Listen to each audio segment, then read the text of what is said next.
Kalau masalah itu bang, itu ada tuh bang, apa? Di Muhammad dikatakan. Apa solusinya? Nggak solusinya apa? Ada nggak solusi dalam Bible? Itu kan apa yang telah disatukan Tuhan tidak boleh dipisahkan. Nah coba. Ya, kalau yang kayak gitu bang, itu kan masalah dipertemukan lagi, gimana kau bisa berubah? Nah. Iya, udah dipertemukan nggak berubah-berubah, malah makin parah. Nggak mungkin lagi, bang, sampai selanjutnya solusi apanya? Ya. Banyak bang, ketik. Banyak bang, banget. Ada videonya, ada videonya parah pokoknya. Banyak bang. Sampai yang berselingkuh berkali-kali suaminya, tapi nggak bisa juga cerai. Terus gimana itu? Nggak bisa itu bang. Bukan nggak bisa, ini nyata ini bang. Apa yang nggak bisa?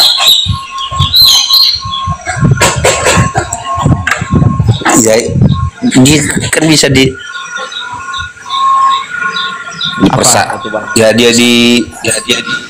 dijelaskan lagi mana bisa berubah sampai dia berubah.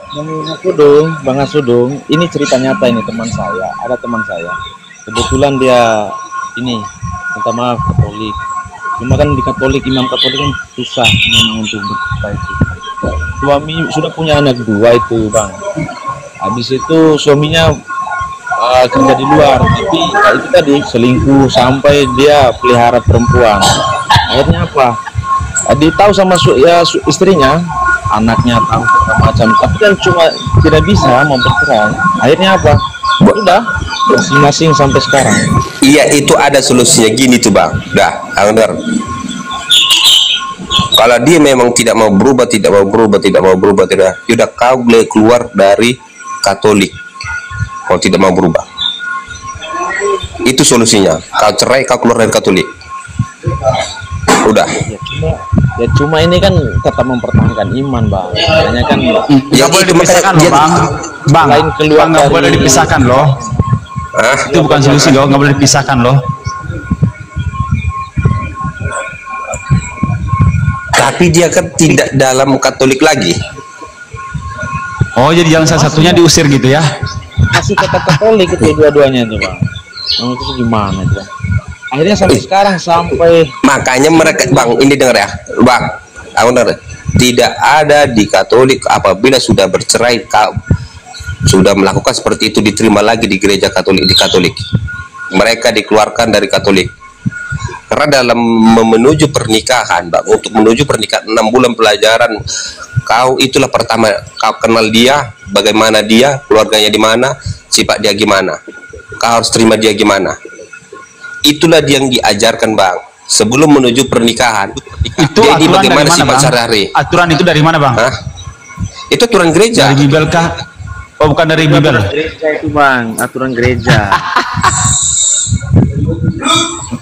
Tidak ada. Memang di Bible nggak ada ya? Itu namanya kursus. Makanya bang, kalau di Katolik ada nama Deuteronomi Kanonika, di Deuteronomi Kanonika itu ada tuh bang semua aturannya. Kirain dari Bible. Dia itu di dalam Bible, dalam Bible Katolik, cuman dia itu ada namanya Deuteronomi. Jadi payah bilang apa? Deuteronomi Kanonika bang, di dalam Bible itu juga ada Alkitab Deuteronomi Kanonika, di dalam Alkitab itu ada terjemahannya dia semua. Oke. Assalamualaikum bang Gofur. Assalamualaikum warahmatullahi wabarakatuh.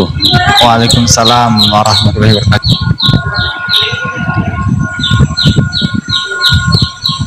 Cuma yang saya tahu kalau mau cerai itu kadang susah Katolik itu, karena suratnya itu langsung dari Roma bilangnya. Makanya siapa bilang dari Roma? Suratnya kan dari Indonesia ini. Iya, surat kan dari Indonesia ini. Gereja pusat di Jakarta sana, maksudnya gereja induknya lah. Nah, cuma kan tidak ada di provinsi. Nah, itu harus di pusat, gitu. Tapi kalau nggak salah itu di Kristen tuh bang Maro, boleh cerai, tapi kalau ada terjadi perzinahan. Jadi solusinya itu, kalau mau cerai ya zina aja, biar cerai. Tapi setahu saya tidak bisa, biar berzina pun tidak bisa, karena itu tadi suratnya itu, surat cerainya itu yang susah. keluarkan surat terbitan surat cerainya itu Susah. gereja sana itu yang susah. Jadi itu yang menjadi masing-masing ya bertahan saja. Jadi begitu.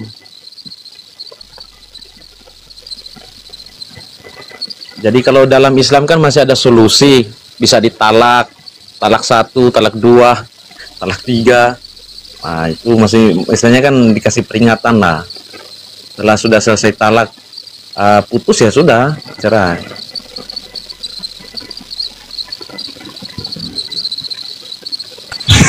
Kalau dalam gereja Katolik kau bisa berubah enggak? Enggak. Udah keluar dari Katolik. Kalau kau menikah lagi di Katolik tidak bisa. Katolik itu tidak menginginkan, enggak ada beringin orang yang itu umatnya itu banyak, Bang. Keluar. Banyak kok contohnya orang yang keluar, sedangkan pastornya saja melanggar aturan keluar. Tidak bisa. Iya, Bang, itu. Karena imannya sudah tidak ada. Siapa yang bisa menikah 2 kali dalam Katolik? Setuju sama aku? Cerai, nikah, setuju? Pasti disuruh keluar. Ini Bang Hasudung, Matius 19:9 nih. Tetapi aku berkata kepada barang siapa menceraikan istrinya kecuali karena zina, lalu kawin dengan perempuan lain, ia berbuat zina. Ya harus zina dulu, baru cerai di situ. Bawahnya? Iya, tetap berzina terus di situ nanti. Ya, dengan perempuan lain ia berbuat zina. Nih, tetapi aku berkata kepadamu barang siapa menceraikan istrinya kecuali karena berzina, karena zina, lalu kawin dengan perempuan lain, ia berbuat zina. Noise Bang, noise.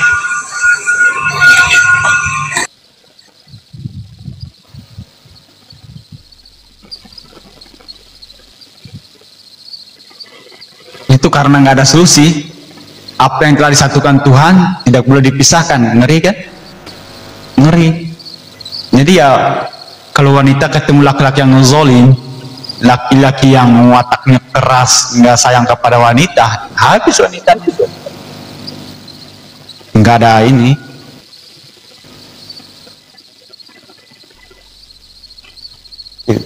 Lanjut Bang Gofur. Jadi Bang, makanya kalau dalam memang kami sebelum menikah, bahkan sampai 1 tahun mereka itu diajarkan, dicari tahu oleh para saksi-saksi, para pastor, bagaimana hubungan mereka, bagaimana sikap yang pantas apa enggak. Kalau nggak pantas tidak bisa menikah. Jangan kamu menikah sekarang. Itu kalau kan. Ya, tapi kalau udah ini Bang, kan yang terjadi ini di luar sana. Udah kumpul kebo duluan, udah punya anak 1-2. Nah, kalau nggak nikah, bagaimana ceritanya? Mereka udah punya anak, udah punya rumah sendiri. Jangan Katolik, jangan. Noise, Bang, nanti kalau udah ngomong, udah bicara, tutup lagi ya. Gimana? Jangan Katolik, keluar. Banyak Katolik terjadi Bang. Gimana? Banyak Bang. Banyak Bang. Sama Saya hal Bang. Nih di kampung saya banyak, terutama di bagian timur nih banyak. Mereka udah belum menikah, hidup bersama dulu setahun 2 tahun, udah punya anak 1-2, baru menikah. Ada yang 6 bulan setelah itu baru menikah. Ada. Sekarang aku tanya, dia karena memang nggak ada aturan yang mengikat Bang, karena nggak ada aturan mengikat mereka. Nggak mungkin Bang, dia langsung menikah, nggak mungkin, nggak bisa Bang. Kasih tunjuk sama kalau bisa kumpul kebo apa gitu, nggak bisa Bang. Abang, ini fakta Bang, saya punya. Oke, kembalikan sama Bang. Islam nggak ada juga kan kumpul kebo, kayak mana jadinya? Islam ada larangannya. Di situ dia. Di Kristen ada larangan nggak? Di Kristen ada larangan nggak? Iya, ada. Jangan berzina. Apa coba lihat di situ berzina apa coba? Jangan berzina. Itu. Coba lihat apa solusinya coba di situ coba. Solusinya apa? Jangan berzina. Iya, solusinya apa di situ coba lihat. Iya, terus apa solusinya? Hah? Bagaimana cara mengenal perempuan? Caranya bagaimana? Coba lihat. Berzina apa ada solusinya? Udah dibilang jangan berzina. Iya kan, jangan berzina.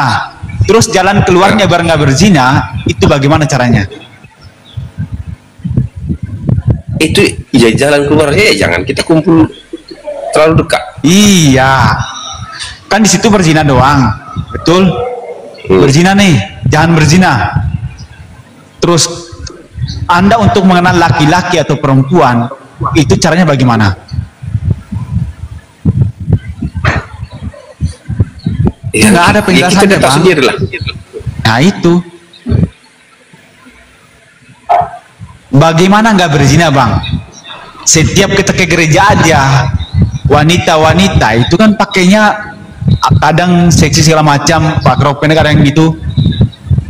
Itu hanya, bahkan Yesus mengatakan loh, Yesus itu menggenapi hukum Taurat gini, yang berzina dengan mata ketika, kalau nggak salah ya, saya lupa. Coba Bang Gofur dijelaskan kalau nggak salah. Orang yang berzina dengan matanya itu dicungkil loh. Ketika matanya berbuat maksiat loh, dicungkil loh. Barang siapa ketika kamu melihat wanita dengan mengingin dan merasa menginginkannya, maka itu termasuk zina mata, maka cungkillah matamu. Ada itu Bang. Ayo loh. Itu aku tahu kan. Udah. Ini hukumnya kan. Baru Iya. itu di perkawinan Kristen itu, bagaimana Yesus mengajarkan itu cara menikah dengan aturan dari Yesus sendiri. Aturan Yesus cara menikah di Kristen itu seperti apa? Bukan dari pendeta, dari ajaran Yesus cara menikah antara perempuan dan laki-laki. Enggak ada paman Tidak Matius, ada. enggak ada. Tidak ada itu. Tidak ada. Coba itu pikir itu. Coba. Tidak ada. Bang, Kalau kan di hanya Islam, ditanya saja itu kalau di Bang, Islam- apakah kamu dia menikah? Nah, itu aja ditanya. kalau di Islam ajaran ada, ajaran menikah bagaimana itu ada. Itu diajarkan oleh kitab Nabi Al-Quran. Muhammad. Nabi Allah yang ajarkan, Allah perintahkan. Iya, Muhammad yang bilang. Hah? Muhammad yang bilang. Iya, Nah, karena Nabi Muhammad adalah suri tauladan Bang bagi kami. Kita sembarang Izin Bang Matius. atas Ya, Allah. Bang Asudung. Makanya Kristen ini kan bukan agama tadi dibilang itu. Agama itu Ya, setuju. biar tidak kacau. Ini kan kacau ini. Menikah tidak jelas. Habis itu makan babi, makan. Nah, Habis itu banyak sekali yang hal yang dilanggar. Maksudnya kan akhirnya apa? Agama tujuannya kan menghilangkan kekacauan. Jadi begitu tujuannya agama ini. Ajarannya itu. jadi dia punya aturan itu tidak ada. Tidak ada aturan. Gimana itu? Nah, berpikir. Di Kristen itu sama dengan ayam. Cuma ayam begitu kawin.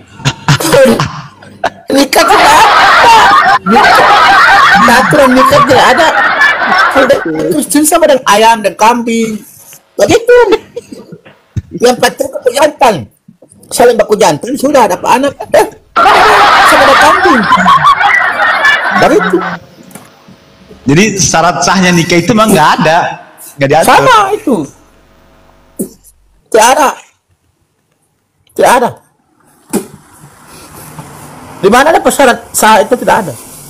Itu. Jadi selama susahnya lagi. di Kristen itu berzina, namanya berzina. Tidak ada. Bang Hasudung, Bang Hasudung. Saya mau bertanya ini Bang Hasudung. Ini saat ada sama pertanyaan ini. Ketika orang Kristen meninggal, kenapa itu menggunakan jas, sarung tangan, sepatu, dasi, sedangkan Yesus itu menggunakan kain kafan gitu. Itu ikut ajaran dari mana? Itu adat itu Bang, tergantung adat. Itu Kan ngerti konsep. lagi Bang, makanya saya bilang Konsep tidak itu kacau ini Bang, kacau, tidak ada aturan, maksudnya begitu. aturannya dari Bible itu loh bang, aturan dari Bible atau dari. Jadi abang nggak menghargai adat abang. Gimana? Jadi abang nggak menjalankan Agama adat itu abang. tidak bisa dikaitkan dengan adat.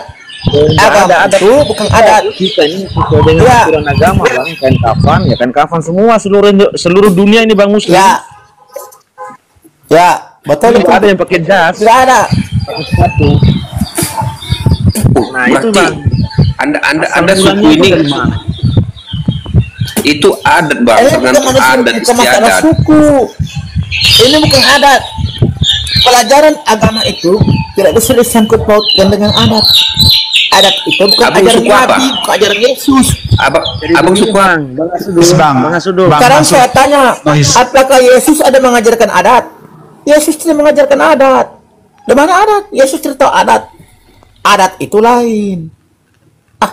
Masa adat Matius. bawa-bawa di agama? Tidak bisa. Kita Bang Matius. Matius. Kakak Matius izin sebentar Kakak Matius ya. Bang Asud, sedangkan Yesus sendiri itu memerintahkan untuk kita tidak meninggalkan ajaran agama untuk membela adat. Pernah buka nggak Bang Asud?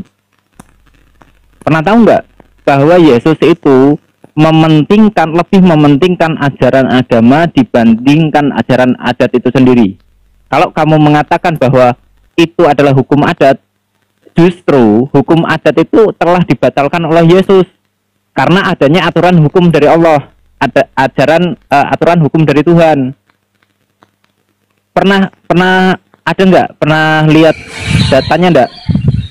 Pernah lihat dalilnya Gimana nggak? Jangan-jangan nggak tahu. Nah ini saya bacakan ya, gimana itu? Matius 15. Matius 15 nomornya yang ketiga.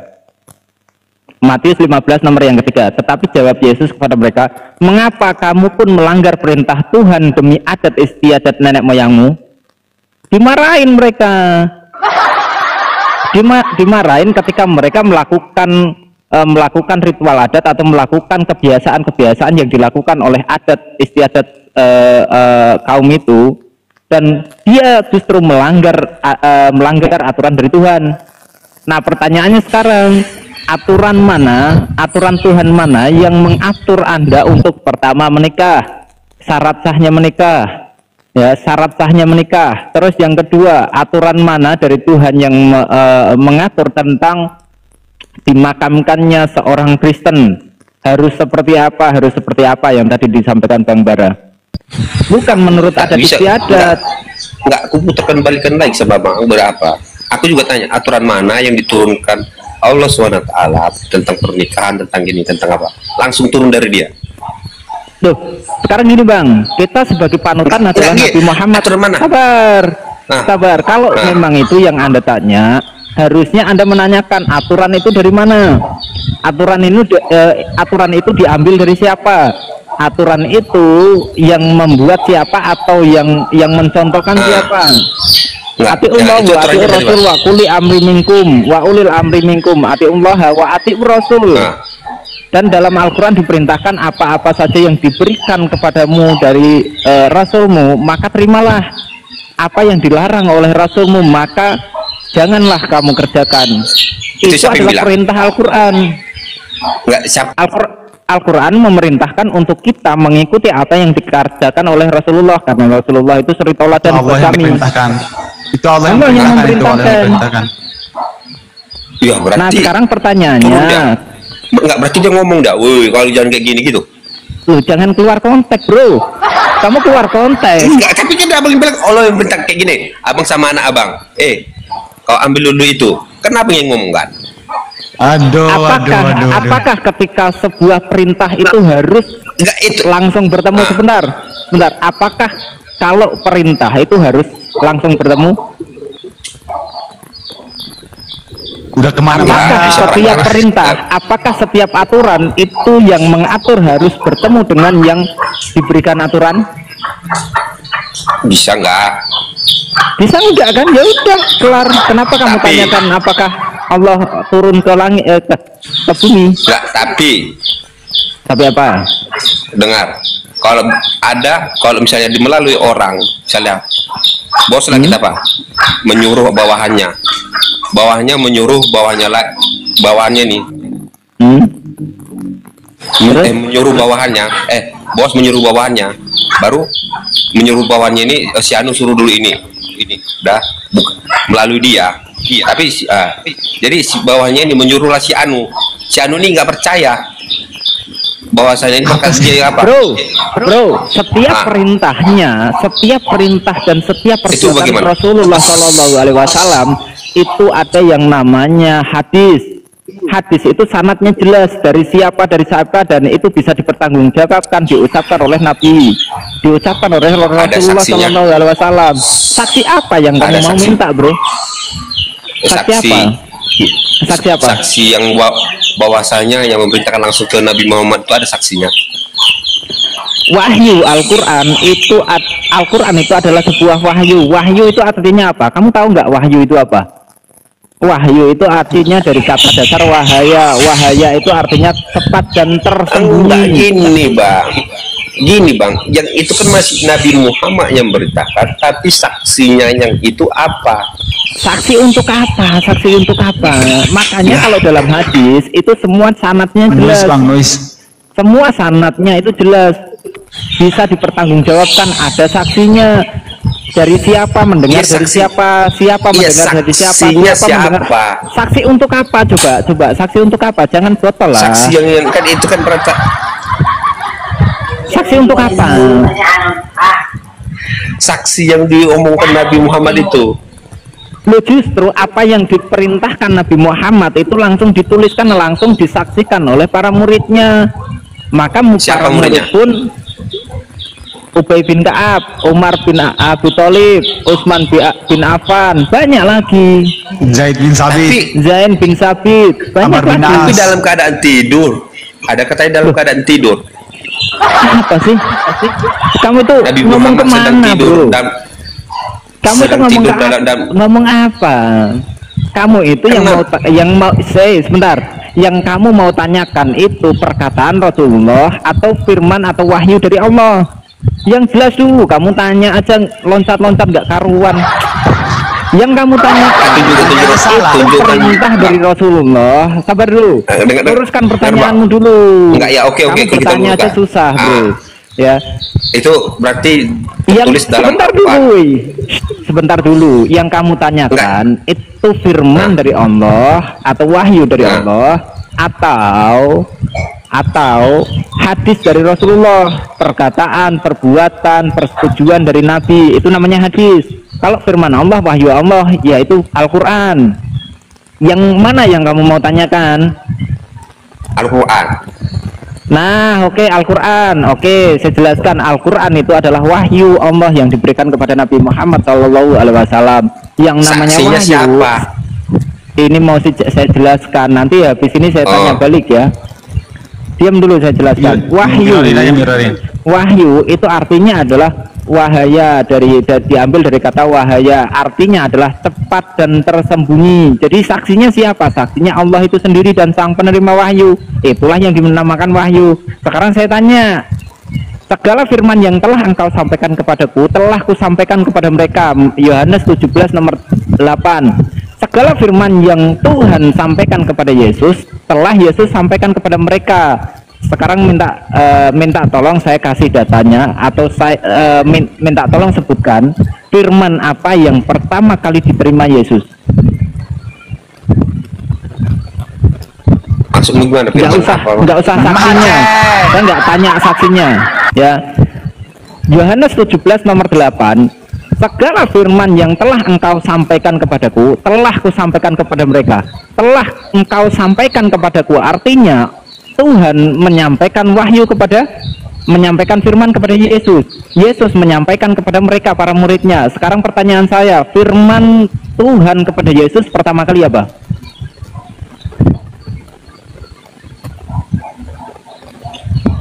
Ngapain dia firman Tuhan dari kan dia kan segambaran dengan Allah, dia udah tahu.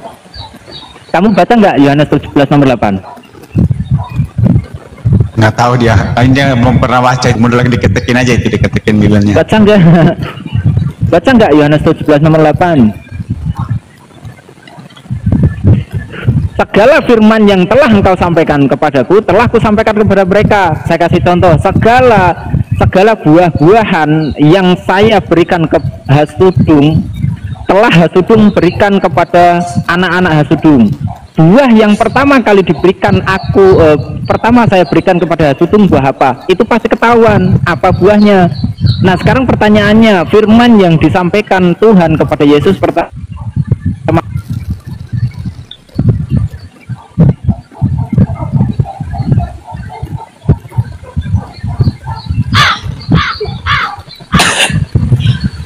firman yang kan dia udah firman, ngapain dia? Ya udah, kalau kamu mengatakan dia firman, oke. Sekarang saya tanya, firman itu Yesus sendiri, maka firman yang telah engkau sampaikan kepada mereka, firman apa yang Yesus pertama kali sampaikan kepada para muridnya? Silahkan.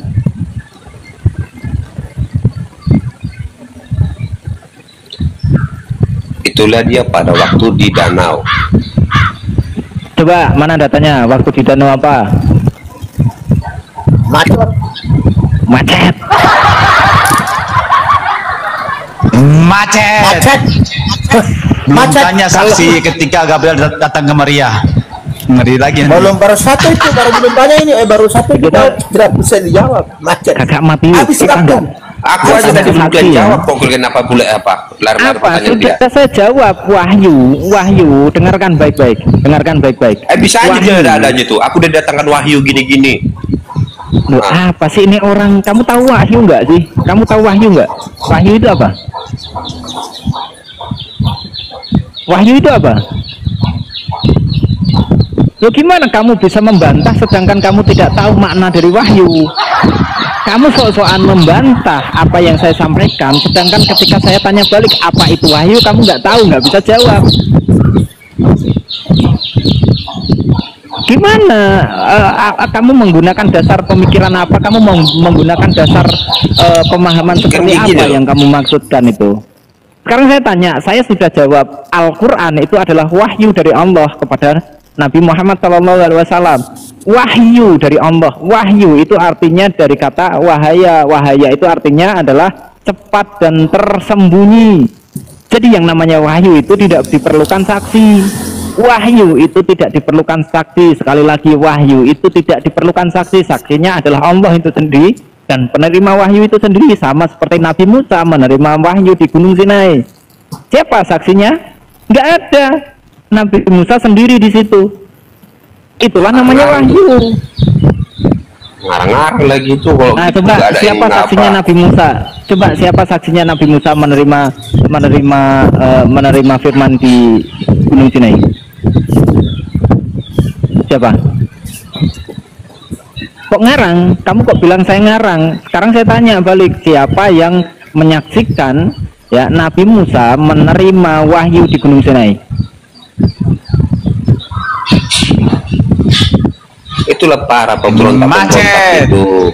Apa sih kau ini? Kamu itu sekali lagi ya, kamu itu bisa membantah tapi tidak bisa menjawab apa yang kamu bantah. Kamu nggak tahu, tapi pokoknya nggak gitu. Lah terus gimana? Ya nggak tahu. Kan konyol, bro. Konyol. Sekarang itu ku tanya dulu, saksinya itu siapa? Justru ketika kamu bertanya saksi, saya sudah jawab tidak menggunakan saksi. Wahyu itu tidak membutuhkan saksi. Iya betul, nggak ada. Sekarang saya tanya. Iya betul, memang nggak ada. Namanya wahyu. Berarti ngarang. 10 hukum Taurat yang diterima Musa itu ngarang. Enggak. Siapa saksinya? Itulah para rakyat, mana? Nabi Musa naik ke Gunung Sinai sendirian. Apakah itu ngarang?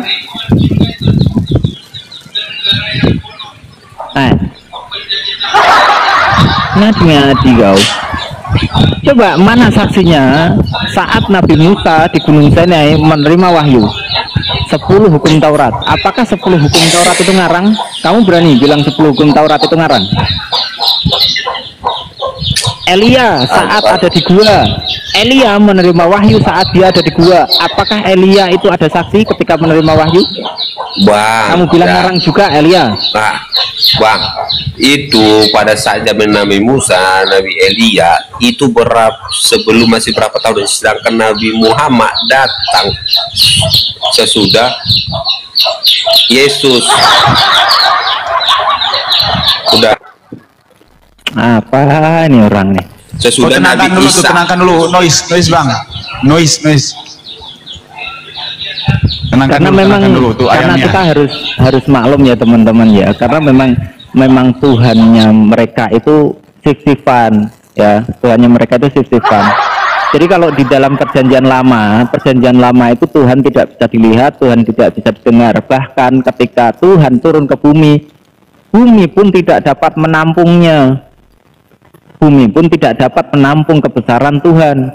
Nah, Yesus datang untuk menggantikan shiftnya Tuhan. Tuhannya ganti. Ya karena mereka Tuhannya shift-shiftan teman-teman. Yang tadinya YHWH, yang tadinya Elohim, nanti lahir Yesus. Sekarang Tuhannya Yesus. Iya kan?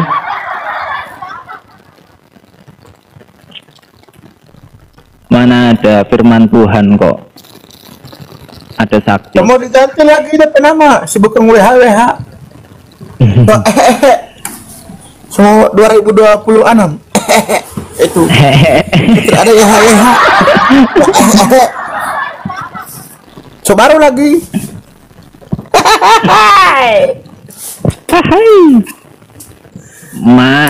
Ditanya apa, dia jawab apa, tidak jawab. Macet kakak Matius. Macet. Ditanya apa, dia jawab apa. Aduh, pusing. Bandingan bicara dengan anak kecil, masih paham. Kau diam aja ke Matius kau. Hah? Diam aja ke Matius. Justru siapa yang mulut?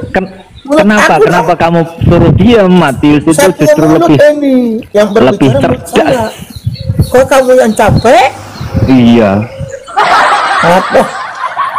Yang mulut saya berbicara, kamu yang capek. Saya ini bicara pakai data. Sama aja kau, bodoh juga ya kau.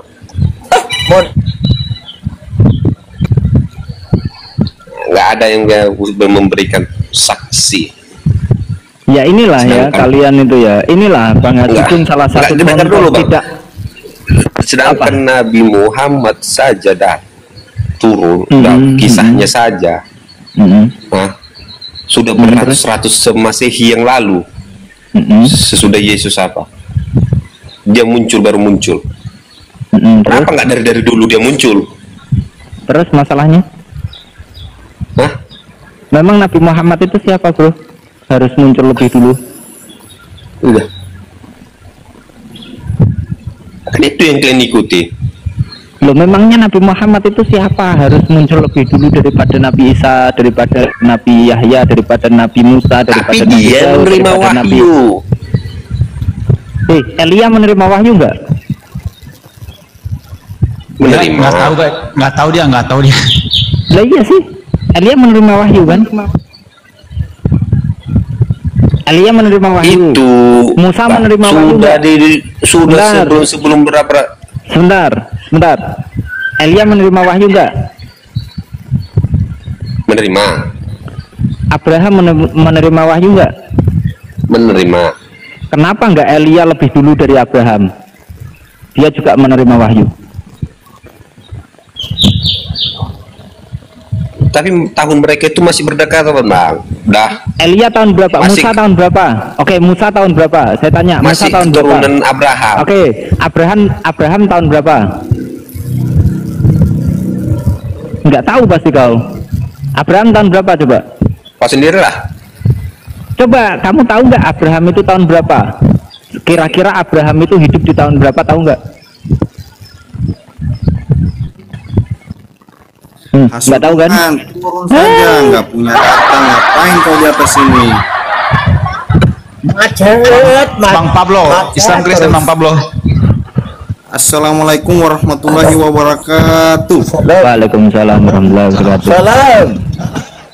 Macet terus. Kita nggak usah jauh-jauh. Dari tadi macet terus.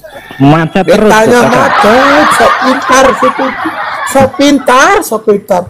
Kualat. Bang Ditanya Matius. tidak bisa jawab. Bang Matius. Hah? Bang Matius orang Gorontalo. Ya, Orang Gorontalo Ti Matius ini. saya orang Sultan, Sulawesi Tengah, Kecamatan Bulagi, di Lok Benggai. Oh, bos saya kira orang Gorontalo am. Oke, lanjut. Sampai tampil di sana. Hei, di Gorontalo dulu ya, Bang. Lanjut. Turun saja sih. Sudah nggak punya data. Ngomong-ngomong. Weh, kabur dia, kabur. Kabur dia. Kabur. Macet. Ya bang. Kabur. Oke. Lanjut bang. Macet. Mantap. Memalukan. Saya makan dulu bang Gofur ya. Ditanya tidak bisa jawab. Ditanya apa, dia jawab apa. Aduh, pusing. Emang Pusing. parah ya kalau masih menyembah manusia itu memang masih parah ya Kakak Matius ya. Parah sekali ini orang. Parah sekali. Coba berobat. Coki, Tidak mau mengerti, dijawab. Coki. Susah. Selamat sore Coki.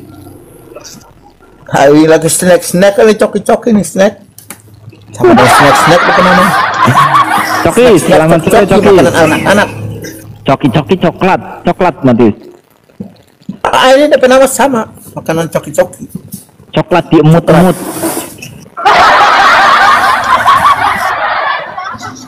Oke, kita coba naikkan yang lain ya.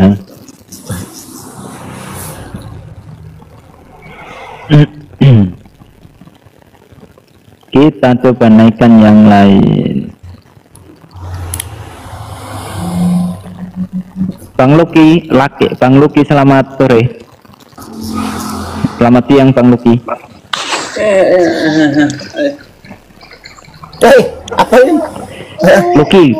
Halo. Iya. Aduh, ada suara ini. Bang Luki, kepencet kah?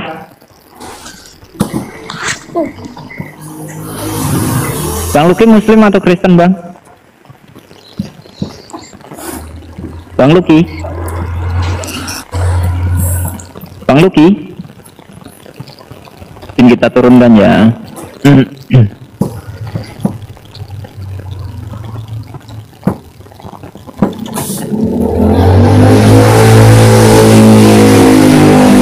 Banyak ini Kristen di bawah ini.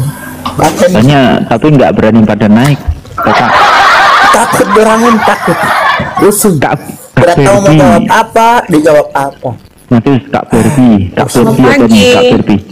Ya pagi, Berbi. Pagi, siang ini bukan pagi, siang. Oh, siang ya di sana ya. Di mana? Saya di Prancis. Di mana ini? Jauh amat. Saya di Indonesia. Salam kenal Indonesia. semua. Saya menanggapi juga. ya, saya memang nggak begitu paham tentang kekristenan, tapi ya bisa awal. Tapi setahu bagus. Tapi setahu saya memang benar kata siapa sih ini yang pakai topi? Elia tidak ada saksinya waktu menerima wahyu yang di gunung, dan Musa juga. Tapi kita bisa tahu orang itu bertemu dengan Tuhan lewat mukjizat yang dia lakukan. Musa memang kita tidak ada saksi waktu dia di gunung, waktu Tuhan berteofani menjadi api di pohon. Tapi kita tahu Musa melakukan mukjizat dari 10 tulah kepada orang Mesir, dan kita tahu itu sesuatu yang bisa dibilang mukjizat ya. Dia ngomong langsung terjadi besok harinya. Dan Elia juga kita tahu memang tidak ada saksi dia bertemu dengan Tuhan, tapi waktu di Gunung Karmel untuk menandakan datangnya hujan, di mana nabi-nabi Baal waktu saat itu ada sekitar 400 nabi-nabi Baal melakukan tarian selama seharian, menusuk-nusuk kulitnya dengan pisau, mengkorbankan darah, tapi tidak ada buktinya sampai Nabi Elia mencucurkan air. Bayangin, air nggak mungkin ada api bisa membakar korban, tetapi sampai api bisa melululantahkan air sampai kering, itu kan mujizat juga. Nggak sampai seharian cuma berdoa berapa kata, dengarkan Tuhan, tapi langsung api tersambar dari petir. Jadi memang tidak ada saksi, cuma kita tahu dari buahnya, kita tahu dari perbuatannya Elia, dari Musa yang tidak ada saksinya, tetapi kita bisa lihat mujizatnya ada gitu. Seperti itu. Cuma itu aja sih yang saya nambahin aja. Mujizat itu dari siapa?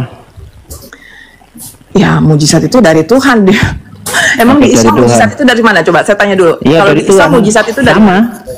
Mujizat itu adalah perbuatan yang dilakukan oleh utusan yang diberikan oleh Tuhan. Oke, kita sepakat ya. Berarti mujizat itu dari Tuhan. Jadi nah, kalau Yesus Tuhan atau bukan? Kalau Yesus Tuhan atau bukan? Bagi saya Tuhan. Tuhan. Yesus bermujizat dari diri Yesus sendiri. Ya, karena dia adalah firman. Bukannya Yesus itu bermukjizat juga oleh Tuhan, oleh Allah? Enggak, bukan. Jadi bukan. Gini. Ya udah, saya kasih datanya ya. Enggak dulu mas, karena kita konsepnya beda. Aduh. Kalau di kekristenan dan Islam itu konsepnya beda. Kalau kita Tuhan kalau kita baca di Kejadian 2, Tuhan itu menciptakan manusia sesuai dengan gambaran. Kalau bahasa Inggrisnya image. Jadi gambar kita sama gambar Tuhan itu sama. Jadi kita itu satu, makanya ditulis Elohim di Judaisme berkata sabar. Itu enggak, tunggu dulu. Biar saya jelasin dulu konsep kekristenan Tuhan itu kayak apa. Iya, saya paham. Di Kejadian satu-satu pun dulu. tidak ada menuliskan menuliskan Elohim. Berarti Elohim itu tuh jamak, Mas. Jamak. Iya, saya paham. Elohim itu jamak dari Elewah, ya kan? Iya, jadi nggak ada masalah. Ya, bentar, jadi jamaknya itu jangan bukan lari-lari. Ada plural juga bukan. Kita ya, bicara kesatuan. Iya, nanti itu nanti ya. Jangan lari-lari. Ya, itu dulu yang kita bahas kan konsep Tuhan. Ya, Ibu sabar dulu ya. Ya, Ibu sudah. sabar dulu, gantian. Sabar ya. Sebelum selesai gimana mau gantian? Gimana sih? Sabar dulu Ibu, sabar satu-satu. Nanti habis ini kita kan ke mukjizat dulu. Kita ke mukjizat dulu, habis itu baru ke jamak atau tunggal. Di sini Ibu kita bawa data ya. Bawa data loh. Saya kan bilang kejadian. Iya, nggak apa-apa. Saya bawa dalil loh. Kejadian 2 loh. Ya, saya ngomong nggak pakai data gimana ceritanya? Iya, santai aja Bang, Kak Berbi, santai aja. Ya, tapi saya nggak mau dibilang nggak bawa data. Saya juga bawa data. Iya, nggak apa-apa. Enggak, santai. Ya, sabar. Iya, nggak apa-apa. Tapi kamu jangan ngomong saya nggak bawa data. Saya ngomong kan kejadian 2, kejadian 1 juga. Sabar. Iya, nanti kita ke sana. Kita ke mukjizat dulu. Iya, tapi jangan ngomong saya nggak bawa data. Iya, siapa yang ngomong? Kita cuma pakai data. Kita cuma bilang kita pakai data. Kenapa takut sekali? Bukannya takut. Sabar. Ya, makanya Anda mau bilang saya nggak bawa enggak? data, sedangkan saya dari awal saya udah bilang Gunung Karmel itu data loh. Iya, kejadian dulu. Bisa diam atau enggak? Kalian bisa enggak? Ya jangan ngomong saya nggak ada data. Kamu nggak boleh gitu. Ya sudah.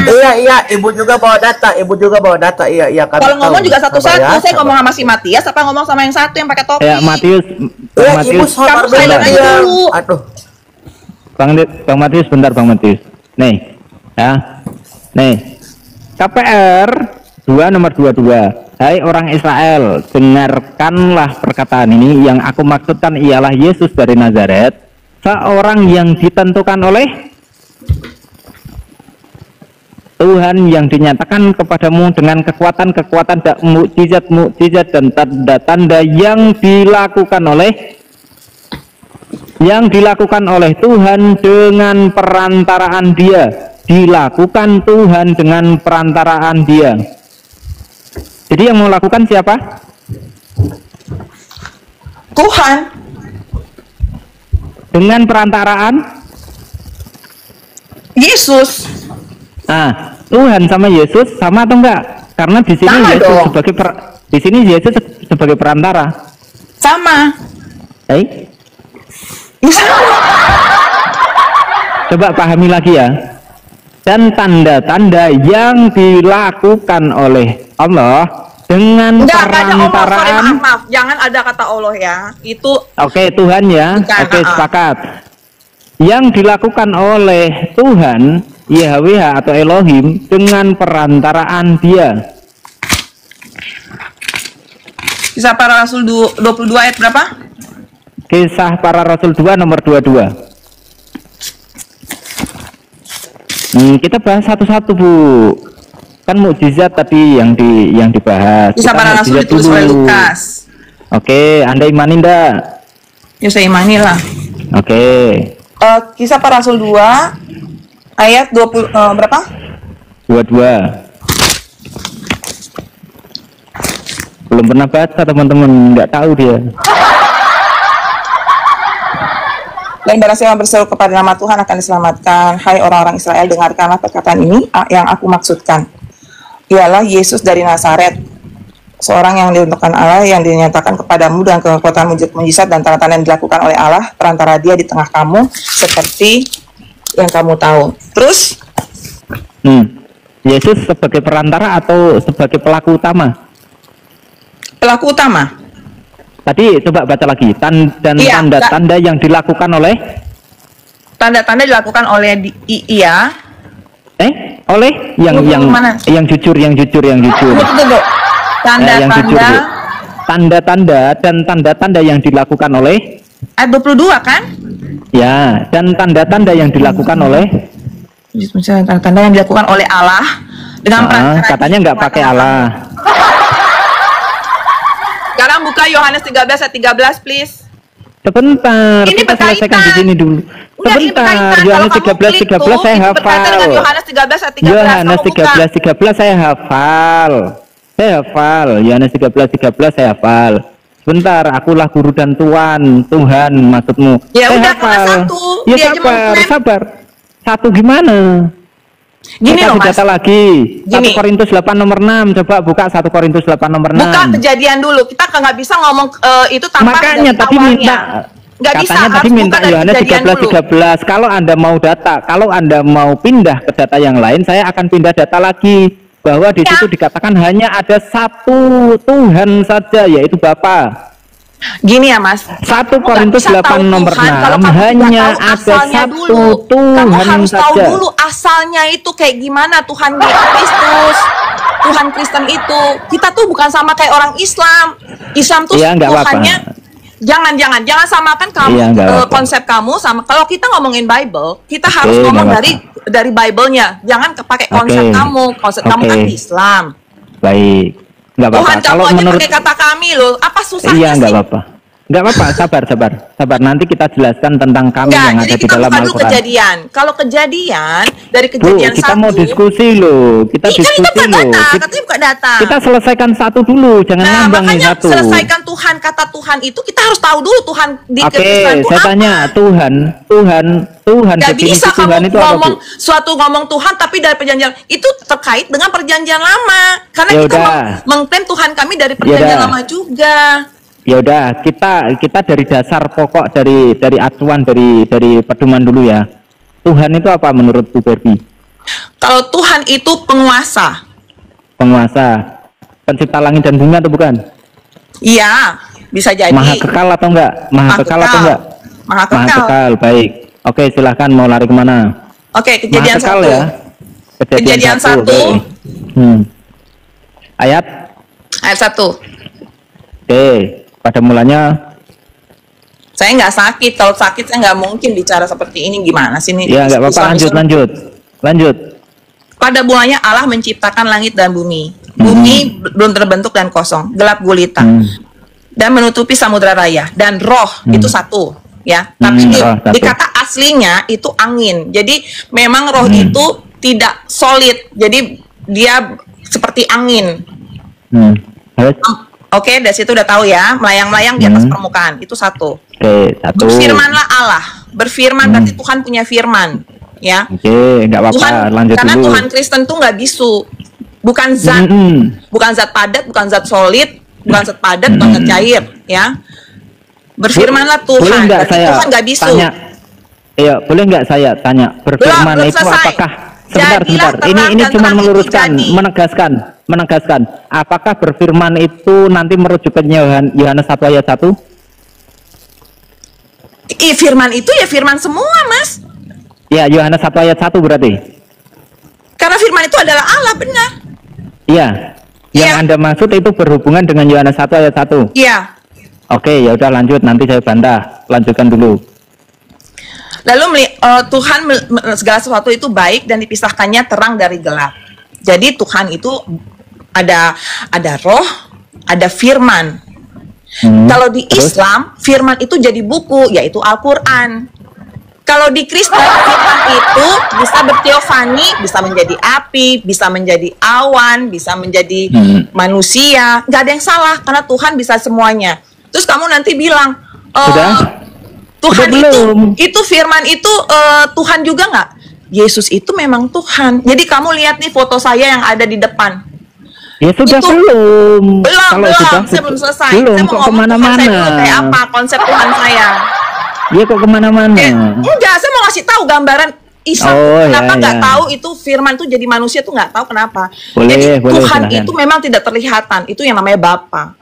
Tuhan itu juga gak punya nama sebenarnya. Makanya dia bilang aku adalah aku. Dia tidak mendefinisikan saya punya nama. Gak ada nama itu. Nah, jadi waktu Tuhan kami berteofani jadi manusia, itu karena kalau kamu lihat, jadi supaya manusia tuh bisa lihat Tuhan itu ada. Seperti saya, kamu lihat foto saya di situ. Itu kan sudah ya. Mewakilkan saya yang lagi ngomong. Sudah ya. Kamu foto, kamu ludahin handphone kamu di foto saya, nggak ngerasa apa-apa. Ya sudah, belum. Kamu lihat itu cuma gambaran saya. Poinnya sudah dapat atau belum poinnya? Kamu belum dapat kan? Jadi itulah Yesus. Saya sudah dapat. Saya sudah dapat. Mau saya tanggapi Jadi Yesus ini. itu mau diinjak, mau dibunuh, mau disalib. Tapi itu hanya gambaran dari Tuhan kami, dari Bapa di sorga. Nggak bisa diskusi. Diam dulu ya, Bu ya. Ibu mau dihargai nggak, Bu? Ibu mau dihargai nggak? Kalau mau dihargai, Kan gantian ya. belum selesai, kamu potong-potong loh. Enggak, poinnya sudah dapat, nggak usah nyerotos kemana-mana. Poinnya yang Anda sampaikan, poin yang Anda sampaikan. Kamu nggak tahu konsep diam dulu. Itu apa? Gitu loh maksudnya. Iya, memang kamu nggak tahu kekristenan itu apa. Kamu saya tanya. Ya udah, kalau memang kamu tahu, kalau ini saya agak kenceng ya, sorry ya, izin teman-teman ya. Kalau memang kamu tahu, saya tanya